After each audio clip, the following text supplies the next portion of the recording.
మన తండ్రి దేవునికి క్రీస్తు ప్రేమను బట్టి మనకి ఇచ్చినటువంటి సమయాన్ని బట్టి నా హృదయపూర్వక స్తుతులు స్తోత్రాలు సమర్పిస్తూ ఉన్నా.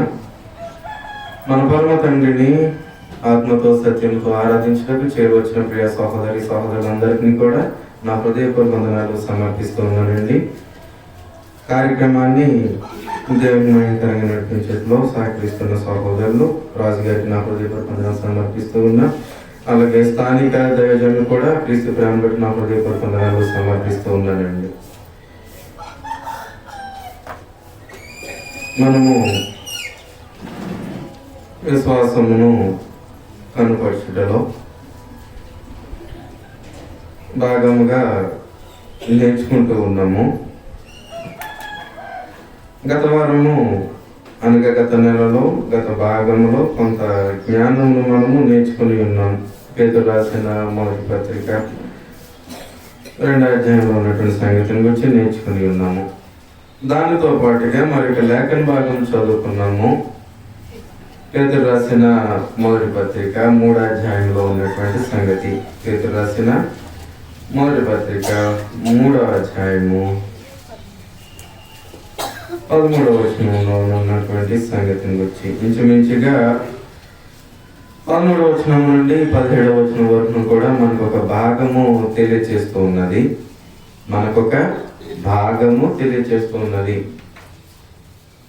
క్రీస్తునందు శ్రమ పడేటువంటి వారు బహుమానము పొందుతారనేటువంటి సంగతిని గురించి, లేదంటే పొందబోయేటువంటి ప్రతిఫలమును గురించి తెలియచేస్తున్నటువంటి భాగం అది. మనము లోకంలోనే బ్రతుకుచూ ఉన్నాము. లోకంలో బ్రతుకుచూ ఉన్నంత మాత్రమున లోకమును అనుసరించాలనేటువంటి రూల్ అయితే లేదు. ఎవరికి? క్రీస్తునందుండి దేవుని యొక్క జ్ఞానమును నేర్చుకొనుచు క్రీస్తు ప్రభు యొక్క పరిశుద్ధ శరీరములో అవయవాలుగా ఉన్నటువంటి వారికి అస్సలు లేదు. కానీ ప్రాముఖ్యముగా అందరూ కూడా దేవునికి జ్ఞానమును నేర్చుకునేటువంటి వారు కూడా మొట్టమొదటి ప్రాధాన్యత దేనికి ఇస్తున్నారంటే లోకానికి ఇస్తున్నారు. లోకానికి, లోకంలో ఉన్నటువంటి విధానాలకి ఇస్తున్నారు. ఇంతవరకు మనం నేర్చుకున్నాం బోధ ద్వారా, దేవుని వాక్యమును బోధించుట ద్వారా కూడా మనకి విశ్వాసాన్ని కనుపరుచుకోవచ్చు. దానికి తగినటువంటి క్రియను చేయుట ద్వారా విశ్వాసాన్ని కనుపరుచుకోవచ్చు. అయితే ఎలాంటి క్రియను కనుపరచాలంటే మనం ఏదైతే దేవుని యొక్క జ్ఞానము ద్వారా తెలుసుకుంటూ ఉన్నామో, ఏ దేవుని యొక్క జ్ఞానం తెలుసుకుంటూ ఉన్నామో, ఏ ప్రభు అయినటువంటి యేసుక్రీస్తు వారిని గురించి తెలుసుకుంటూ ఉన్నామో దానికి తగినటువంటి క్రియను ఏం చేయాలన్నమాట అండి, జీవించాలనేటువంటి సంగతిని గురించి మనము ఆలోచన చేసుకుంటూ వచ్చాం. ఆలోచన చేసామా లేదండి? ఆలోచన చేసుకుంటూ వచ్చాం. అందులోనే భాగంగా మనము గత నెలలో ప్రారంభించుకున్నాం. సువార్త ద్వారా దేవుని యొక్క వాక్యమును బోధించుట ద్వారా కూడా ఏం చేయాలన్నమాట అండి, మనము విశ్వాసమును కనుపరచాలి. నేర్చుకునేటువంటి జ్ఞాన ప్రకారంగా నెంబర్ 1, నేర్చుకున్నటువంటిది ఇతరులకు బోధించుట్లో నెంబర్ 2. ఎంతకాలము మన యొక్క బ్రతుకులను మనం బ్రతకడానికే సరిపోతుంది తప్ప దేవుని గూర్చినటువంటి ఆలోచన అనేకులకు లేదు. దేవుని యొక్క సేవను గూర్చి కానివ్వండి, దేవుని యొక్క సేవ పక్కన పెట్టండి, ముందుగా వ్యక్తిగతముగా వారి యొక్క జీవన విధానమును గూర్చినటువంటి ఆలోచన లేదు. ఇంక దేవుని సేవ కొరకు ఏం ఆలోచన చేస్తారు? ముందు వ్యక్తిగతంగా తన యొక్క జీవితం కొరకు ఆలోచన చేసుకోవాలి కదండి. ఆత్మ సంబంధముగా తనకి వ్యక్తిగత జీవితం కొరకు ఆలోచన చేయలేనిటువంటి వారు దేవునికి సేవలో బలంగా ముందు కొనసాగలేనటువంటి పరిస్థితి. దేవుని సేవలో ఏం చేయలేరు, ముందు కొనసాగ. ప్రభు ఆల్రెడీ చెప్పేశాడంటే, మీకు ఆల్రెడీ ముందు చెప్పా, ప్రభు ఆల్రెడీ చెప్పేశాడు, మీకు లోకంలో తప్పక ఏమి ఎదురవుతాయి, శ్రమలు ఎదురవుతాయి. కనుక మీరు విశ్వాసం ముందు స్థిరంగా నిలబడి నా వల్లే మీరు ఏం చేయాలన్నమాట, ఆ శ్రమలను ఎదుర్కోవాలని ప్రభు ద్వారా తెలుపబడినటువంటి మాటలను సైతం మనం ఏం చేస్తామండి, తెలుసుకో.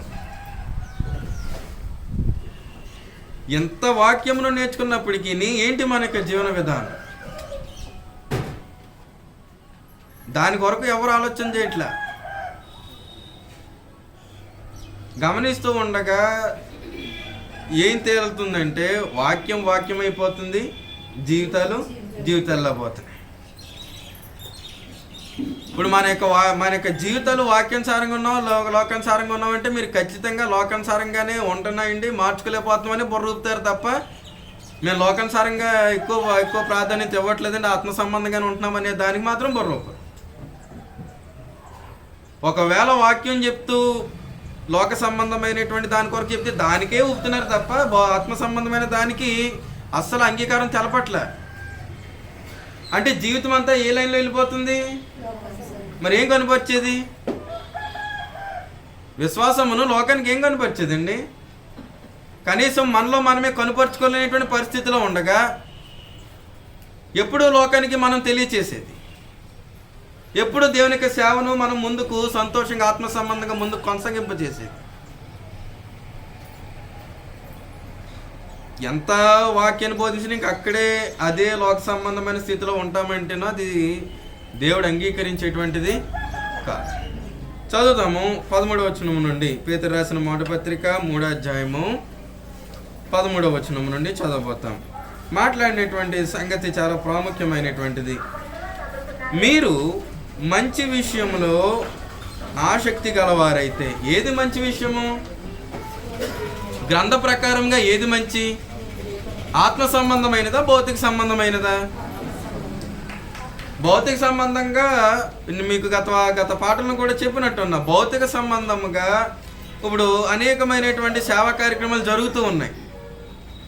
చేసేవాళ్ళని తప్పు పట్టట్లేదు, చెప్తున్నా మీకు అర్థం అవడం కోసము. ఇప్పుడు అనేకమైనటువంటి సేవా కార్యక్రమాలు జరుగుతున్నాయి. ఏ సేవా కార్యక్రమాలు? ఉప్పులు, పప్పులు, బియ్యాలు ఇవన్నీ సేవ చేస్తున్నారా లేదా? అది మంచి విషయమేనా? మంచి విషయమే. ఇప్పుడు అవన్నీ మంచి పనులు చేస్తూ అందులో ప్రభు లేడు, ఆత్మ సంబంధమైన స్థితి లేదు. ఏమొద్దా మంచి పని? దానివల్ల ఏమన్నా విలువ ఉందా? దానికి ఏమైనా ఉపయోగం ఉందా? మనం చేసేటువంటి ప్రతి పనిలోనూ కూడా ఎవరు ఉండాలండి? దేవుడు ఉండాలి. ఇంకెవరు ఉండాలి? ప్రాణం అర్పించినటువంటి ప్రభు అనేటువంటి యేసుక్రీస్తు వారు ఉండాలి. ప్రాముఖ్యంగా ఆయన కొరకే కదా మనం బ్రతికేది. ఎవరిలాంటి స్వరూప్యం కలిగి ఉండమన్నాడు? ఎవరిలాంటి స్వరూప్యం కలిగి ఉంటున్నాము? ఎలాంటి బ్రతుకుతున్నాం? లోక సంబంధమైనటువంటి జీవన విధానం విషయంలో కనీసం ఆలోచన కూడా లోక సంబంధంగానే ఆలోచించుకుంటూ పోతూ ఉండగా ఇంకెప్పుడు మనము ఆత్మ సంబంధంగా ఫలము సాధించేది? ఎప్పటికీ జీవితం లోక సంబంధమైన దాని మీదనా, ఆత్మ సంబంధమైనటువంటి దాని మీద ఉండవలసినటువంటి అవసరం లేదా? ఇంతకాలం నుండి దేవుని యొక్క జ్ఞానం నేర్చుకుంటూ ఉన్నాము. దేవుని గ్రంథం తెలియజేసేటువంటిది ఏంటంటే, మీరు మంచి విషయంలో ఆసక్తి గలవారైతే, మంచి విషయంలో అనగా ఏ విషయంలో అనమాట అండి? ఆత్మ సంబంధమైనటువంటి వాటి విషయంలో వాక్యానుసారముగా మనము ఏ పనులైతే చేయాలని ప్రభు ద్వారా హెచ్చరింపబడిందో వాక్యానుసారముగా ఆ విషయంలో మనము మొదటి ప్రాధాన్యత ఇచ్చి ఆ విషయంలో ముందుకు కొనసాగితే అది మంచి పని. మంచి విషయంలో ఆసక్తి గలవారైతే, ఆత్మ సంబంధమైనటువంటి పనుల మీద మొట్టమొదటిగా ఆసక్తి కావాలంటే, పని చేయాలంటే ముందు నువ్వు ఆత్మ సంబంధిగా ఉండాలిగా. పని చేయకుండా ఆత్మ సంబంధిగా ఉండేదానికి అవకాశం ఉందా? ఆత్మ సంబంధిగా లేకుండా పని చేసేదానికి అవకాశం ఉందా? చెప్పానుగా, తన యొక్క వ్యక్తిగత జీవితాన్ని ఆత్మ సంబంధముగా ప్రభు కొరకు స్థిరంగా నిలుపుకొనలేని ప్రతి వాడును దేవుని యొక్క పనిని క్రియారూపకంగా చేయలేడు. ఇంక్లూడింగ్ విత్ ద వర్డ్, మాట కూడా. మాట తగ్గేందుకు ఆలోచన కూడా. మనము ఆలోచన చేస్తున్న, ఎంత వాక్యం విన్నప్పటికీ మనం మారకుండా మనము ఆలోచన చేస్తున్నట్లుగా లోక సంబంధంగా కనుక ప్రభు ఆలోచన చేస్తుంటే ఏమోనంటారు? ఆయన శరీరం ధరించి భూమి మీద బ్రతికాడా? ఆయన శరీరం ధరించి బ్రతికడే లేదండి. సాతాను ద్వారా అనేకమైన భౌతిక సంబంధమైనటువంటి ఆకర్షణలకు గురయ్యడే లేదా? కట్టబడ్డా? శోధింపబడ్డా?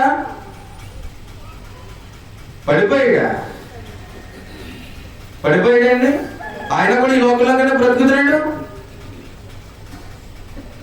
ఆయన కూడా ఈ లోకంలో బ్రతికాడు. ఎలాంటి బ్రతుకులు బ్రతికాడు? ఆయన దృష్టి అంతా ఎవరి మీద ఉంది? దేవుని మీద ఉంది. ఎవరి పని మీద ఆసక్తిగా ఉన్నాడు ఆయన? ఏ దేవుని ద్వారా పంపబడ్డాడో ఆ దేవుని పని మీద ఆసక్తి కలవాడై ఉన్నాడు కనుక ఆయనకు ఆయన చేసేవాడు ఎవరు? ఎవరు చేశారు?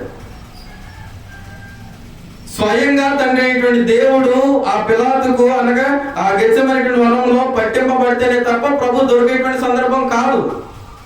అనేక సార్లు పట్టుకునే దానికి ప్రయత్నం చేశారు, కానీ ఆయన ఏం చెప్పాడు? ఇంకా నా సమయము రాలేదు. దొరికాడా?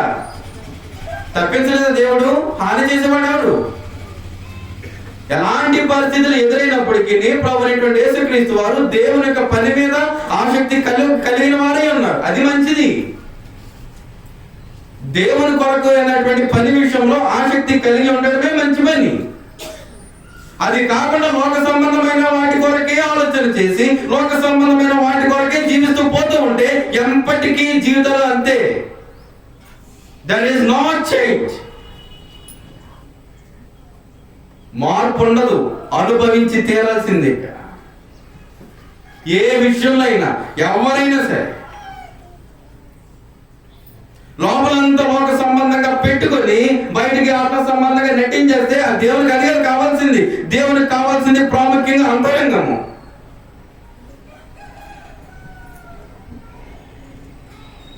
మొదటి ప్రాధాన్యత దేవుడిచ్చేది మనసాక్షికి, మారు మనసు. దాని కొరకే కదా ప్రభువైనటువంటి యేసుక్రీస్తు ప్రారంభం నుండి తెలుసుకుంటూ వచ్చింది. తండ్రి అయిన దేవుడు కూడా పాత నిబంధనలో ఏం చదవమని చెప్పాడు ఇశ్రాయేలీయులను? మీ మనస్సు మారి. ఏం మారాలి? మనస్సు మారకుండా ఆసక్తికరంగా ఆత్మ సంబంధమైనటువంటి స్థితిలో ముందుకు కొనసాగలేరు. మనస్సు మారాలి. దేని వైపు ఉండాలంటే నీ మనస్సు ఆత్మ సంబంధమైనటువంటి దాని మీదే ఉండాలి. అప్పుడు ఆ పనిని ఆసక్తికరంగా ఏం చేయగలవు? ముందుకు కొనసాగింప చేయగలవు. అట్టి ఆత్మ సంబంధమైనటువంటి ఆలోచన లేనప్పుడు ఆసక్తికరంగా నువ్వు ఆ పనిని చేయలేవు అన్నమాట. నేను చెప్పేది అర్థం కావట్లేదండి. మీరు మంచి విషయంలో ఆసక్తి గలవారైతే మీకు హాని చేయువాడు ఎవడు? నీవు ఆత్మ సంబంధంగా ఆలోచన చేస్తే నీకు హాని చేసేవాడు ఎవడు?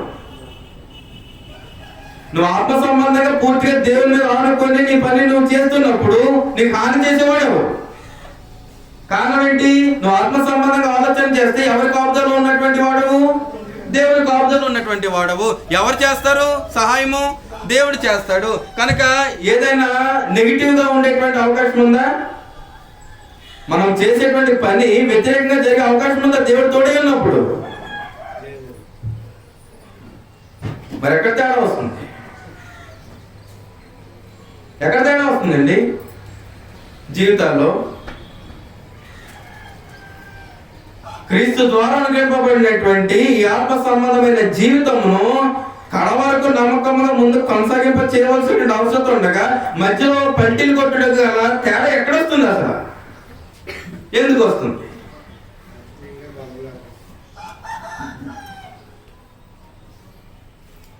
సాధించాలా వద్దా? సాధించాలా వద్దండి? సాధించకుండా ఏం చెప్పాడు? కింద అవుతుంది చూడండి, 14 వచనము. మీరు ఒకవేళ నీతి నిమిత్తము శ్రమ పడిన మీరు ఎలాంటి వారు? ధన్యులే. వారి బెదిరింపులకు ఏం చేయొద్దు? భయపడకుడి, కలవరపడకుడి. లోక సంబంధంగా ఎక్కువ ఎదురయ్యేటువంటివి ఏంటవి? బెదిరింపులు. ఆ బెదిరింపులకు వీళ్ళు కంగారు పడిపోవడం. అదంట ఇదంట అదంట అనుకుంటా వెంటనే ఏం చేస్తారనమాట? ఆ కంగారులోనే ఎలాంటి నిర్ణయాలు తీసుకుంటారండి? అది మాత్రం సరైన నిర్ణయం రాదు. ఆ కంగారులో ఏ నిర్ణయాలు తీసుకుంటారు? తప్పు నిర్ణయాలు తీసుకుంటారు. అది పట్టుకెళ్ళి ఏ ఊళ్ళో దింపేస్తే అయిపోయింది.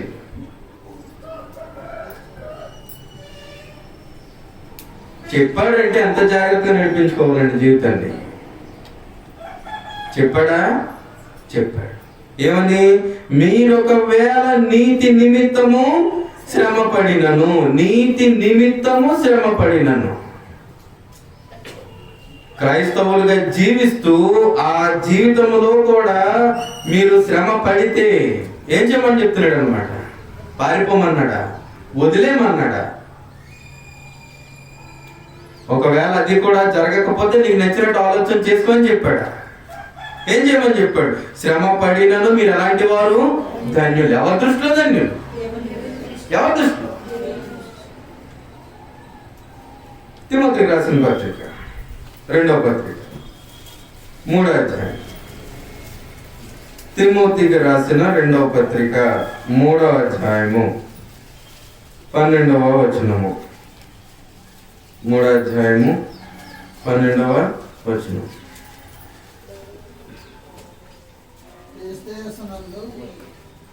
తిమోతికి రాసిన 2వ పత్రిక 3వ అధ్యాయము 12వ వచనం. క్రీస్తు యేసునందు సద్భక్తితో బ్రతుక ఉద్దేశించిన వారు, ఎవరైతే క్రీస్తునందు విశ్వాసం ఉంచి క్రీస్తు లాంటి బ్రతుకును బ్రతకాలనేటువంటి ఆలోచనతో భక్తిగా ముందుకు కొనసాగుతారో వారు ఏం చేస్తారన్నమాట అండి? దేన్ని ఎదుర్కొంటారు? దేన్ని ఎదుర్కొంటారండి? మరి అది వస్తే పారిపోతున్నారు. ఆ హింస ఎదురైనప్పుడే, ఆ శ్రమ ఎదురైనప్పుడే దేవుడు నన్ను వదిలేశాడు. నెంబర్ 1 మనం అనుకునేది ఏంటి? దేవుడు నన్ను వదిలేశాడు. నెంబర్ 2, దేవుడు నమ్ముకున్నా కూడా నాకు ఇదేంటి? దేవుడు నమ్ముకున్నా కూడా నాకు ఇదేంటి? 2 విధానాలుగా ఆలోచన చేయాలి. మనం శ్రమను అనుభవించేటప్పుడు, బాధను అనుభవించేటప్పుడు ఎన్ని విధాలుగా ఆలోచన చేయాలండి? 2 విధానాలు. 1, ఆత్మ సంబంధంగా అనుకూలంగా ఆలోచన చేయాలి. 2, క్రీస్తునందు ఉన్నటువంటి వారిని తప్పక హింస పొందుతారు అనేటువంటి సంగతిని గురించి చెప్పి ఉండగా దాని కొరకు కూడా ఏం చేయాలన్నమాట అండి? దాని కొరకు కూడా ఏం చేయాలి? ఆలోచన చేయాలి. క్రీస్తునందు సద్భక్తితో బ్రతకాలనేటువంటి ఉద్దేశము కలిగిన వారు ఏం పొందుతారు? హింస పొందుతారు. నాకు ఆ బాధ వద్దు, ఏం కావాలి? సుఖం. నాకు ఆ బాధ వద్దు, ఏం కావాలి? ఆరోగ్యం. నాకు ఆ బాధ వద్దు, నాకేం కావాలి? మొత్తం ఇక ఏ బాధ లేకుండా పోవాలి జీవితం. క్రీస్తు ప్రభు ద్వారా మనకు అనుగ్రహింపబడిన రక్షణ ప్రాముఖ్యంగా శరీరానికి కాదు, దేహ సంబంధమైనటువంటి సుఖ దుఃఖాల కోసము కాదు.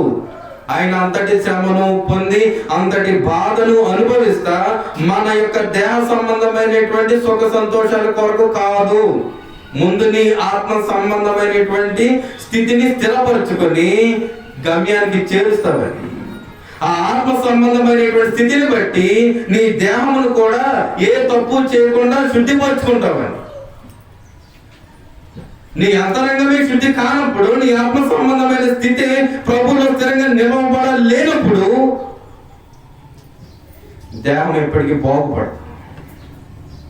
ఆ దేహం ఎప్పుడు అలాగే ఉంటుంది.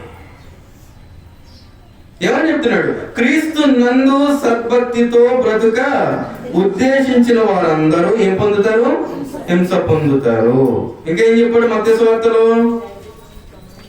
చెప్పండి అక్కమని. మత్తయి సువార్తలో ఏం చెప్పాడండి? నా నిమిత్తము జనులు మిమ్మును హింసించి నిందించి మీ మీద, మత్తయి సువార్త 5వ అధ్యాయం 11, 12 వచనాలు. మత్తయి సువార్త 5వ అధ్యాయము 11, 12 వచనములు. నా నిమిత్తం అనగా ఎవరు మాట్లాడుతున్నారు అక్కడ? ప్రభువు యేసుక్రీస్తు వారు మాట్లాడుతున్నారు. ఆయన మాట్లాడుతూ నా నిమిత్తం అన్నారంటే ఎవరి నిమిత్తం అనమాట? ప్రభు అయిన యేసుక్రీస్తు వారి యొక్క నిమిత్తం, అనగా క్రీస్తు నందు సద్భక్తితో బ్రతికేటువంటి వారు ఆయన నామమున జనులు మిమ్మును నిందించి హింసించి మీ మీద అబద్ధముగా చెడ్డ మాటలలో పలుకున్నప్పుడు మీరు ఎలాంటి వారు? ధన్యులు. ఆ ధన్యత మాకు అక్కర్లే, మాకు అది కూడా వద్దు. మాకు ఆ బాధలు అనేటువంటి మాటే మాకొద్దు. ఇక్కడ ఏం చెప్తున్నాడు? మిమ్మల్ని నిందించి హింసించి అబద్ధముగా చెడ్డ మాటలలో పలుకున్నప్పుడు మీరు ఎలాంటి వారు? ధన్యులు అంటుంటే మాకలొద్దు. మరేం కావాలి? భౌతిక సంబంధమైనటువంటి సుఖము, భౌతిక సంబంధమైనటువంటి సంతోషాలు. దేవుణ్ణి కూడా పూర్తిగా మర్చిపోతున్నారు. దేవుని కూడా ఏం చేస్తున్నారండి? ఏ విషయంలో పడిపోయి? ఈ లోక సంబంధమైనటువంటి పనిపాట్లో పడిపోయి ఇప్పుడు ఏ స్థితిలోకి వెళ్తుందో తెలుసా? భక్తి అనేటువంటిది ప్రస్తుతం నేను చూసేటువంటి దాన్ని బట్టి పని ముఖ్యము. 2, ఆ పనికి ఇప్పుడు దేవుని కొరకు ఏం చేయాలి? పనిని ఏం చేయాలి? కనీసం 1 గంట 1 పూట త్యాగం చేయాలి. ఎవరు పోషిస్తారు నన్ను? 2వది. 3వదిగా ఇంకా పని యొక్క బిజీలో పడిపోయి దీన్ని పూర్తిగా మర్చిపోయి వెళ్ళాలంటావా? నా పరిస్థితి ఏంటి ఆయనకు తెలియదేంటి? ఇంక అన్ని సొంత నిర్ణయాలతో వారికి వారు సాటిస్ఫై అయిపోవడమే. దేవుని గురించినటువంటి ఆలోచన అయితే దేవుని సొంతానికి మాత్రమే వెళ్ళేటువంటి ఆలోచన తప్ప మిగతా అన్ని వస్తాయి చెత్త ఆలోచనలన్నీ.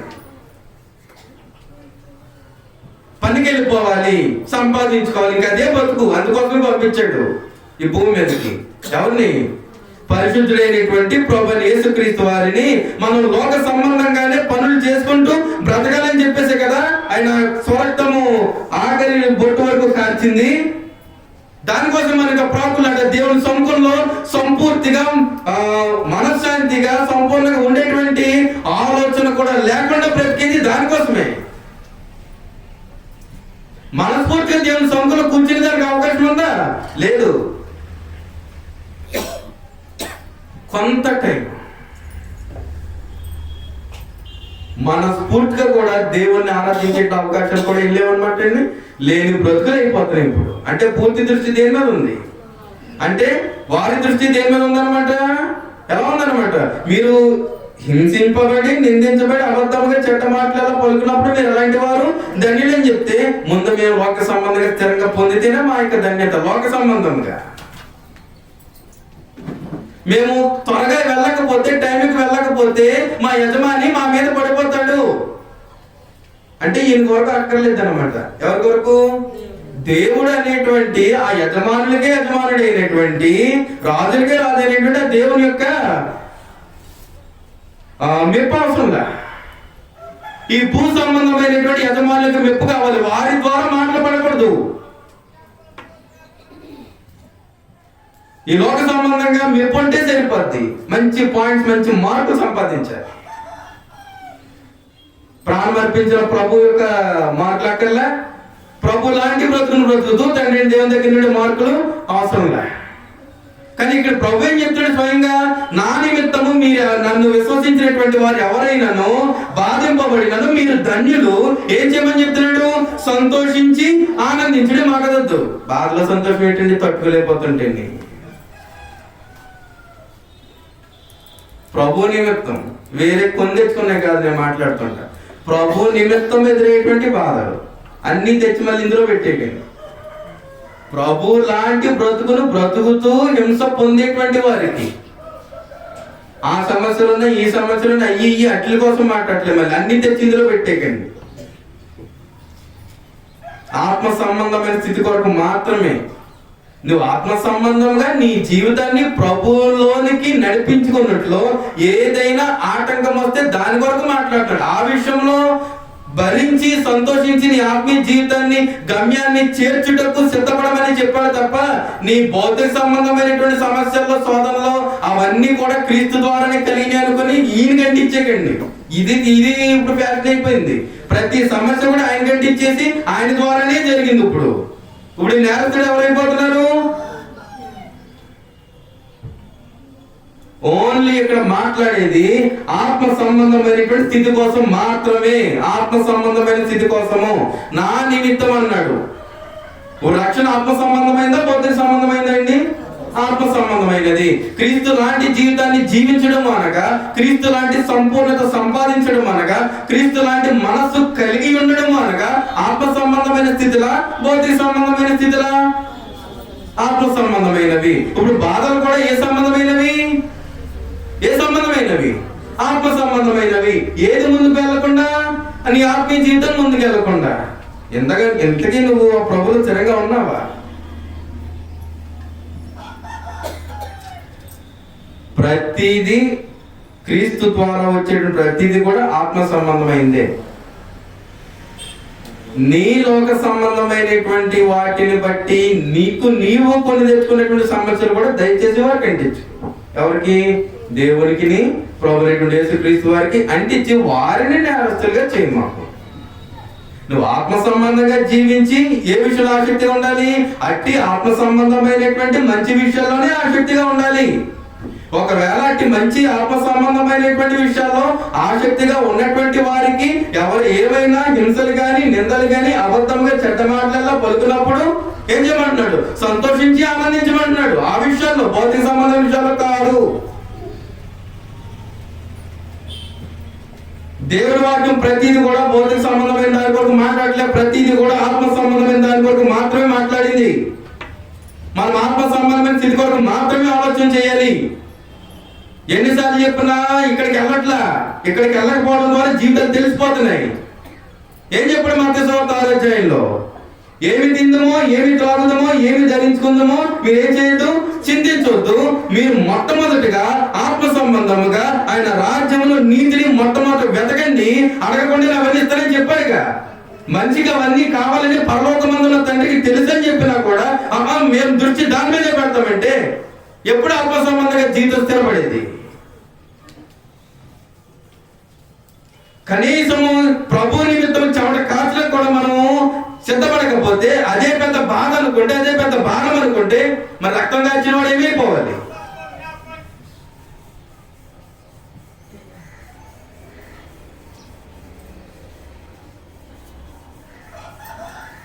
అలా దేవుని సొంతం రావడం అంటే ఏమనుకుంటున్నా నాకు అర్థం కావట్లేదు. చెప్తున్నానుగా, దేవుని యొక్క సముఖం యొక్క విలువ తెలియట్లేదు వారికి. చెప్పేయాలనుకున్నాను, ఆ లైట్ నాకు గుర్తు చేసింది, తగ్గని, అందుకే మింగేశా. లేదంటే వదిలేదు. ఇప్పుడు చాలా మంది వింటారు కదా, అందుకోసం. సంతోషించి ఆనందించుడి, పరలోకమందు మీ ఫలం. ఏ ఫలం అది? ఏ ఫలము? మంచి విషయాల్లో ఆసక్తిగా ఉన్న ఫలమా, లోక సంబంధంగా ఆసక్తిగా ఉన్న ఫలమా? మళ్ళీ మత్తయి సువార్త 6వ అధ్యాయంలో ఏం చెప్పాడు? పరలోకమందు, 6వ అధ్యాయం వచ్చు, పరలోకమందు మీ కొరకు ధనము కూర్చుకొనుడి. ఏ ధనం అది? ఏ ధనం అది? నీతి అనేటువంటి ధనము, పరిశుద్ధత అనేటువంటి ధనము, విశ్వాసం అనేటువంటి ధనము, భక్తి అనేటువంటి ధనము, క్రీస్తు లాంటి జీవితం అనేటువంటి ధనము. ఇక్కడ మనం దాచుకునేటువంటి కట్లు కోట్లు కాదు. మనం కొని తెచ్చుకునేటువంటి పనికిమాల సమస్యలు కాదు. మనం కొని తెచ్చుకున్నా ఎక్కువ. అవన్నీ ఆయనకంటే చూద్దాం, మళ్ళీ చెప్తున్నా, దానికి ఆయనకి ఏ సంబంధం లేదు. దీన్ని అనుసరించే ప్రకటనలో ఏమయ్యి విఫలమయ్యి, సఫలమై కాదు. సఫలమైతే అది వేరు, అది ఆ స్థితి వేరు.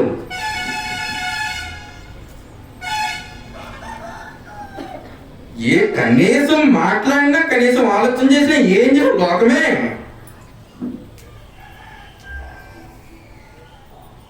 ఎందుకు ఇంత వాక్యం నేర్చుకునేది? ఆ లోకం కోసం బ్రతికేదానిక? ఏమండి, ఇంత వాక్యాన్ని నేర్చుకునేదా లోకం కోసం బ్రతికేదానిక? యోహాను సువార్త 15వ అధ్యాయం.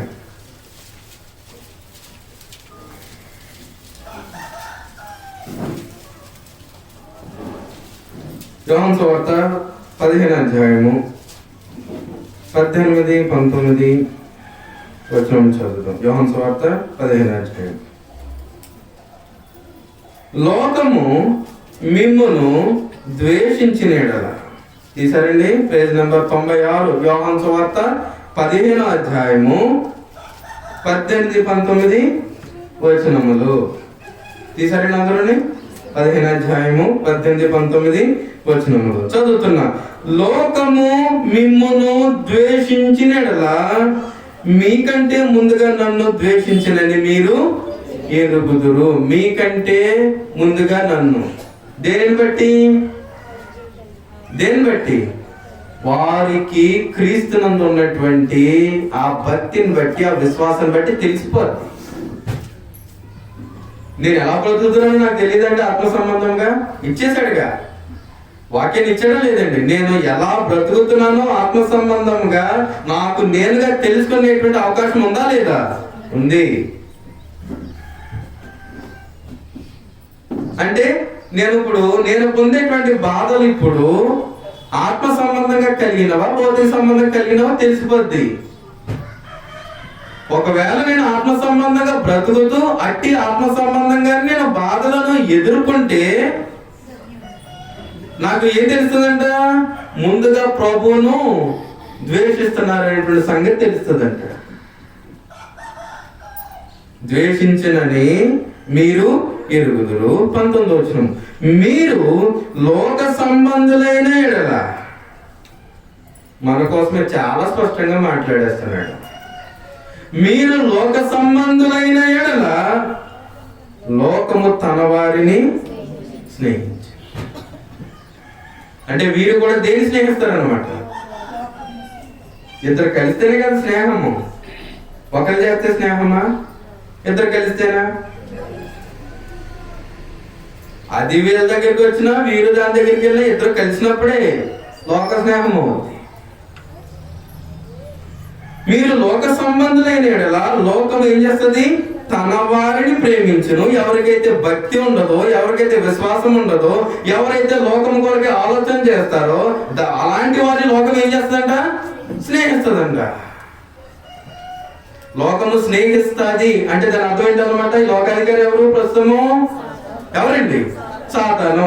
అంటే ఎవరైతే ఆత్మ సంబంధంగా పూర్తిగా తన యొక్క మనసును ప్రభు నిమిత్తమే నిలుపుకొనలేకపోయారో అలాంటి వారిని వెంటనే ఏం చేస్తారన్నమాట? ఏం చేస్తుంది లోకము? సాతాను ఏం చేస్తాడు? గర్జించు సింహము వలె ఎవరిని మృంగుదురాని. లోకం ద్వారా కూడా ప్రాముఖ్యంగా అదే. అందుకోసం ఏం చెప్పేశాడు? లోకమునైనను లోకములో ఉన్న వాటినైనను ప్రేమింపకుడి. లోకమును ప్రేమించే వారిలో ఏముండదు? దేవుని ప్రేమ ఉండదు. అలాగే లోకాన్ని ప్రేమించే వారిని ఏమన్నాడు? వ్యభిచారిణులారా. దేవుని విడిచిపెట్టేసినటువంటి ఇశ్రాయేలు కొరకు మాట్లాడి చూశారు హోషేయ గ్రంథంలో. అలా మాట్లాడాడు అనమాట. వ్యభిచారిణులారా, దేవుని కొరకు బ్రతకలేనటువంటి వ్యభిచారిణులారా, దేవుని నియమాలు ఎంత కష్టంగా ఉన్నావని తెలిసి ఇదెందుకు వచ్చినటువంటి కర్మ అనుకొని దేవుని వదిలేసి వెళ్ళిపోయినటువంటి వ్యభిచారిణులారా. దేవుని కొరకు బ్రతకడానికి కష్టం కాదు, దేవుని కొరకు బ్రతికి దేవుని ద్వారా అనేక మంది పొందుటకు కష్టించడానికి బాధ. కానీ దేహ సంబంధంగా లోక సంబంధంగా కష్టపడ్డానికి మాత్రము అది మాత్రం ఆనందంగా కనబడుతుంది. ఏ విషయంలో సంతోషించి ఆనందించమన్నాడు? ఆత్మ సంబంధంగా ఇబ్బందులు వస్తాయి. కానీ లోక సంబంధంగా ఎన్ని బాధలను ఎన్ని ఇబ్బందులను సంతోషంగా ఉన్నారంటే ఈ తడి అవుతుంది కాబట్టి. ఈ తడి రాకపోతే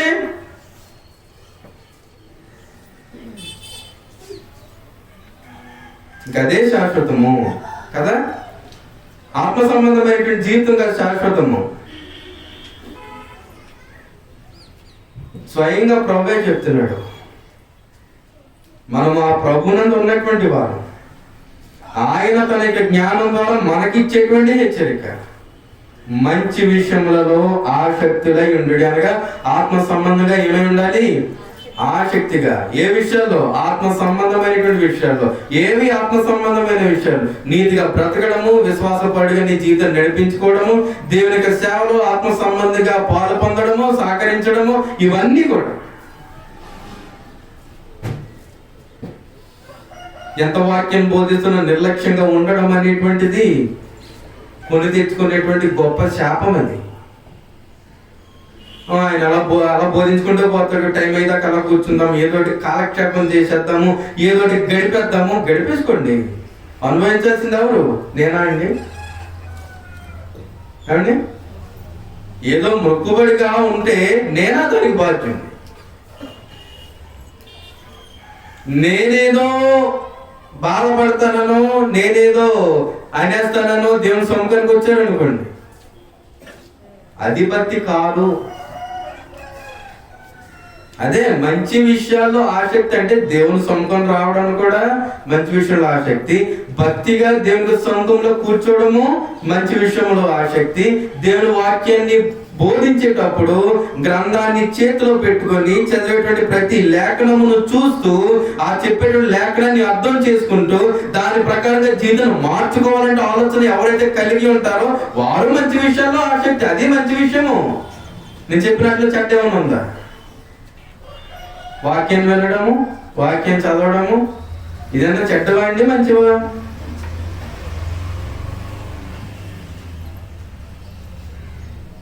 పాత నిబంధనలో అర్పణలు అర్పించమన్నాడు, ఖాళీ చేతులు వస్తే. ధనవంతుడిగా ఉన్నటువంటి వాడు దూడనో లేదంటే గొర్రెపిల్లని ఏదో చేయాలి. కనీసం మరీ నిరుపేదగా ఉన్నవాడు ఏం చేయాలి? కనీసం పౌర పిల్లనైనానో లేదా గోవ పిల్లనైనా ఏదో అన్నాడు. పోనీ అంత పెద్ద బైబిల్ లేకపోతే చిన్న బైబిల్ అని తెచ్చుకోవచ్చు కదా దేవుని సొమ్ముకి. అంత భారంగా ఉంటే మోయలేకపోతే కనీసం చిన్న కొత్త నిబంధన బైబిల్ అని తెచ్చుకో. ఏ ఉద్దేశంలో వస్తున్నాం, అసలు ఏం తీసుకొస్తున్నాం? ఆత్మ సంబంధంగా మన దేహంలో నుండి ఏం తీసుకొస్తున్నాం? దేవుడు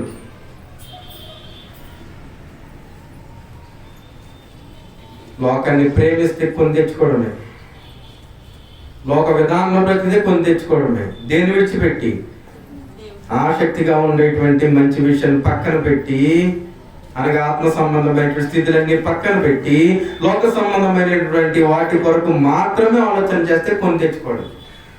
ఏ విషయంలో అయినా ప్రతి దానికి నియమం ఉంది ఇందులో.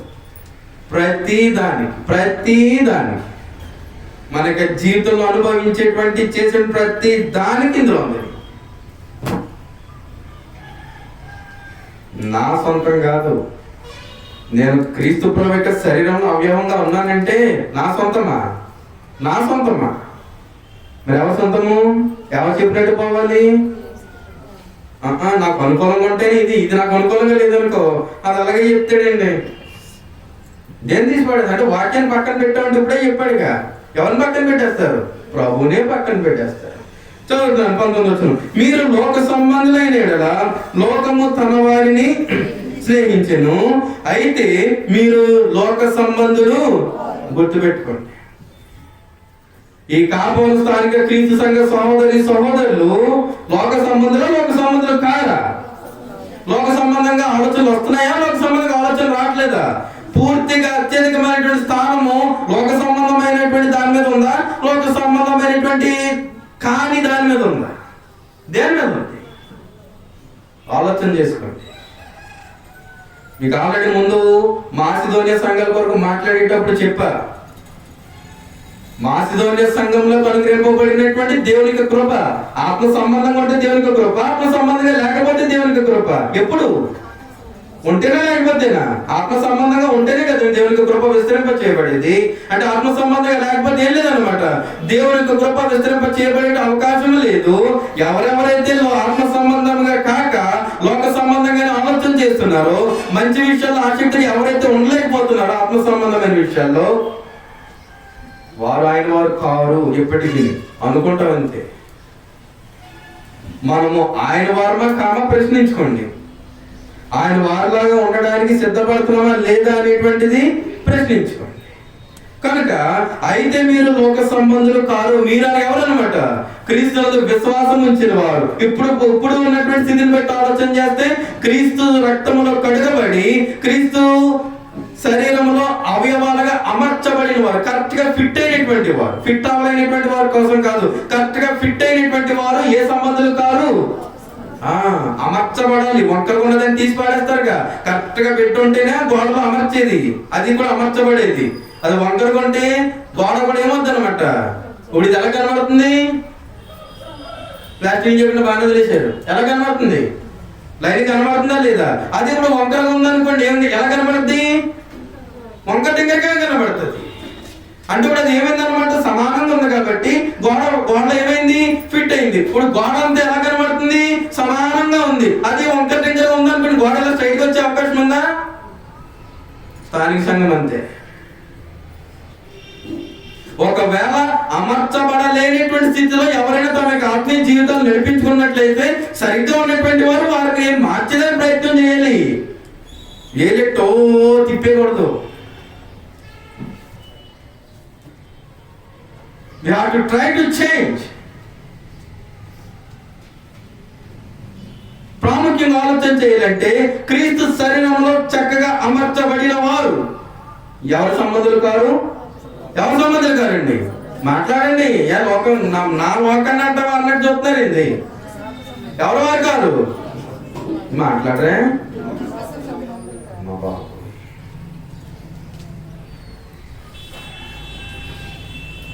అయితే మీరు లోక సంబంధులు కారు. ఎవరండి? మాట్లాడాలనిపించట్లేదు నాతోటి, అడుగుతుంటే మాట్లాడేంటి? ఎవరు లోక సంబంధులు కారు?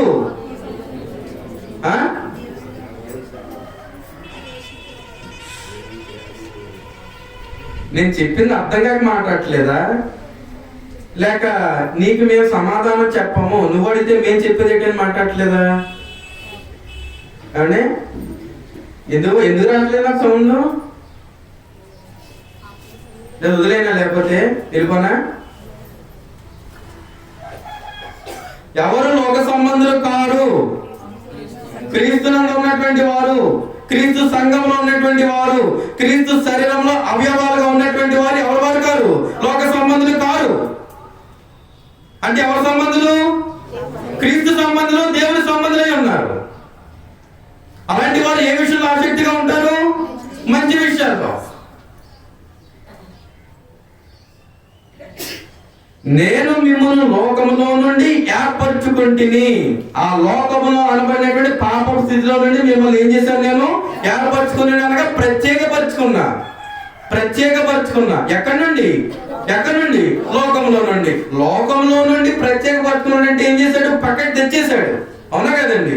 లోకం అనేటువంటి పెంటలో నుండి పక్కకి తెచ్చేశాడు. ఇప్పుడు పక్కకి తెచ్చి శుభ్రపరిచిన తర్వాత మనం ఎవరమండి? ఆ పెంటలో ఉన్నటువంటి వారము కాము. అంటే ఎవరి వారం అనమాట? పరిశుద్ధుడైనటువంటి దేవుని వారము. అంటే మనకి దేనితో సంబంధం లేదు, ఆ పెంట అయినటువంటి లోకంతో సంబంధం లేదు. కానీ మనము కడిగిన పంది వాళ్ళ అత్తమారికి అందులో వెళ్ళి కూర్చున్నాం అనుకోండి, ఆయన వారమా? కనీసం ఆలోచన అంత క్రీడకు పోవాల్సినటువంటి అవసరం, కనీసం ఆలోచన. ఆయన వారమా? తిడతాను అనుకోవద్దు, అర్థమవుతుందండి? తిట్టేస్తున్నాడు అది ఇది దయచేసి అనుకోకండి. ఎవరి వారము? మనము ఎవరి వారు? నేను మిమ్మల్ని లోకములో నుండి ఏం చేశాను? ఏర్పరచుకుంటుని. అందుచేతనే లోకము మిమ్మల్ని ఏం చేస్తుంది? ద్వేషిస్తుంది. లోకం మనల్ని వేలెత్తి చూపించకుండా కౌగిలించుకుంటుంది. అంటే దాని అర్థం ఏంటో మనం ఏం చేసామన్నమాట. అక్కడ ఏం చెప్పాడు? ఆల్రెడీ ప్రభు చెప్పిందే, నేనేం చెప్పట్లే. మీరు లోక సంబంధులైన కదా, లోకం తన వారిని చేయించిన కనబడగానే వచ్చి మీరు నెత్తికెక్కుతాడు, మీదకెక్కుతాడు. అయితే నువ్వు నిజంగా క్రీస్తును ఉన్నట్టుగా ఫాలో అయితే, అనుసరిస్తే ఏం చేస్తాడు? తప్పకుండా ఏం చేస్తుంది? వీడి నియమాలు వేరేగా ఉంటాయి. ఇంక ఏదోటి సెటిల్ చేసుకుంటాను, ఏదో మొత్తానికి వ్యతిరేకంగానే ఉంటారు తప్ప అనుకూలంగా మాత్రం ఉండరు. ఎంత వాక్యం నేర్చుకున్నా మనకు అందరూ అనుకూలంగా ఉంటారంటే ఏమండి? మనం చేసేటువంటి పెంటను కూడా వెనకేసుకొస్తున్నారంటే అది ఆసక్తికరమైనటువంటి మంచి విషయము కాదు. నేను చెప్పేది అర్థం కావట్లేదు. ఆత్మ సంబంధముగా క్రీస్తును ఉన్నట్టుగా తెలుసుకొని అనుసరించుట మంచి విషయము. ఆ క్రీస్తు లాంటి క్రియలను చేసుకుంటూ జీవితాన్ని ముందు కొనసాగింప చేసుకుంట మంచి విషయం. మనం ఏ విషయంలో ఆసక్తి గలవారమై ఉన్నామన్నాడు? మంచి విషయములలో ఆసక్తి గలవారమై ఉన్నాడు. అది విశ్వాస సంబంధమైనటువంటి గొప్ప క్రియ. అది మంచి విషయములలో అనగా ఆత్మ సంబంధమైనటువంటి విషయంలో ఆసక్తిగా ఉండటము విశ్వాసమును కనుపరుచుకున్నట్లు ప్రాముఖ్యమైనటువంటి ఘట్టమై ఉన్నది. అది తప్ప నాకు మిగతావన్నీ అంటే దేవునికి కూడా నువ్వు తప్ప మిగతావన్నీ అంటాడే. కనీసం ఆలోచన కానీ మాట కానీ ఆయనకు అనుకూలంగా ఉంటున్నాయా? మొత్తం నా సొంత ఆలోచనలు, సొంత నిర్ణయాలు తీసేసుకొని దేవా అంటే ఏం చేయడైనా?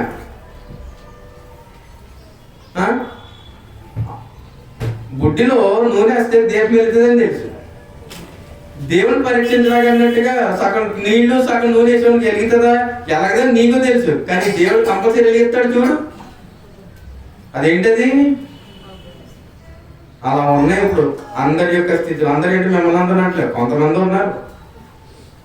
ఒకవేళ మీలో ఎవరికైనా అలాంటివి ఉంటే దయచేసి మార్చుకోండి, మానుకోండి. మంచి విషయంలో, ఆత్మ సంబంధమైన విషయంలో మాత్రమే ఆసక్తిగా ఉండటకు, ప్రతి దేవుని పనిలో ఆసక్తిగా ఉండటకు సిద్ధపడి ఉండండి. దేవుని జ్ఞానాన్ని నేర్చుకునేటానికి మంచి పనిలో సిద్ధపడి ఉండండి. ప్రతి విషయంలో కూడా బయటికి వెళ్ళిన తర్వాత నాట్ ఓన్లీ హియర్, ఇక్కడ మనము సముఖముగా సమాజంగా సమకూర్చబడినటువంటి సమయంలో మాత్రమే కాకుండా బయటికి వెళ్ళిన తర్వాత మెయిన్ అది. అక్కడ ఏం చెప్పాడు? లోకము అంటే ఇక్కడ ఉన్నప్పుడు బయటికి వెళ్ళినప్పుడు, ఇక్కడ ఉన్నప్పుడు ఎలాగా లోకం మన దగ్గరికి రాదు. మనము లోకం దగ్గరికి వెళ్ళినప్పుడు నిజంగా మనం క్రైస్తవంగా నేర్చుకున్న వాక్య ప్రకారంగా బ్రతికితే, ఆ విశ్వాసంతో క్రియను కనుపరిస్తే వాళ్ళు ఏం చేస్తారంటే తప్పకుండా ద్వేషిస్తారు. ఒకవేళ అలా ద్వేషింపబడినప్పుడు ఏం చేయమని చెప్పాడు? సంతోషించి ఆనందించండి అని చెప్పాడు మత్తయి సువార్తలో. ఎవరు నేను ద్వేషించట్లేదంటే నీవు నీ క్రీస్తు ఎదుటి వారికి కనుపరచట్లో ఎక్కడో మడత పడిపోయింది. చూపించట్లో మడతపడిందా, జీవించట్లోనే మడతపడిందా? రెండో ఆలోచించండి. చూపించట్లోనే, జీవించట్లో. ఎంతవరకు శ్రద్ధ ఉన్నది మీ అందరికీ నా హృదయపూర్వకంగా సమర్పిస్తాను.